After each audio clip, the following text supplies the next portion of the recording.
બન્યું તે ન્યાય, ભોગવે એની ભૂલ, અને બધું જ આ દુનિયામાં વ્યવસ્થિત છે. પણ ઘણીવાર સંજોગો એવા હોય છે કે આપણને ખોટી રીતે માણસો હેરાન કરતા હોય. નમતું આપીને હાજ પાડી દેવી પડે કે આમાં આપણે ફાઇટ કરવું જોઈએ?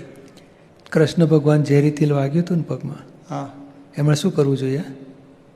રામચંદ્રજીને સીતાનું હરણ થઈ ગયું તો શું કરવું જોઈએ?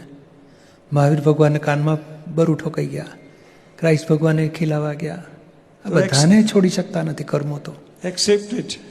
એક્સિડન્ટ થાય એ પણ આજે બોલો 7 માણસો જતા હતા ને પેલા સ્કૂટરવાળા આપણી પર સીધો આવીને પછડાયો. હા, 6 જણા ના થયું, આપણને જ કેમ થયું?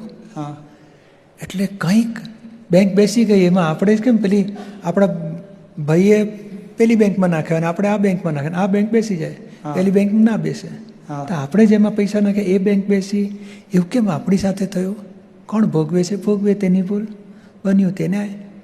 એક વસ્તુ તમે સમજી શકો, કંઈ પણ કારણ વગર કાર્ય ન બને, without causes there will not be any effect. એ સ્વીકાર થાય ખરો? માન્યમાં આવે?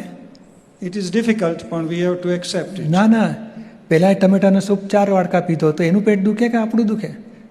એનું. હા, એણે ખાધું તો દુખવાનું છે, આપણે નથી ખાધું તો ના થાય. તો કે આપણે કોઝિસ કર્યા હોય તો આપણને ઇફેક્ટ ભોગવવી પડે, આપણે કોઝિસ નહીં કર્યા તો ઇફેક્ટ નહીં આવે. પણ આપણે લોકો સમજતા નથી, કોર્ટે ચડે છે, વકીલ રાખે છે. સંસાર છે ને, જેને મોક્ષે જવું હોય ને એણે આ વાત સમજવાની છે. બન્યું તે ન્યાય, ભોગવે તેની ભૂલ. સંસારમાં મજબૂત રહેવું હોય તો એણે પેલા કાયદા કરો, કોર્ટમાં જાઓ, ન્યાયાધીશ શોધો, વકીલો રાખો. આ 2 વકીલો પાછા મળેલા હોય, પછી ધંધો મોટો ચાલે લોકોનો. તો તૈયારી રાખવાની.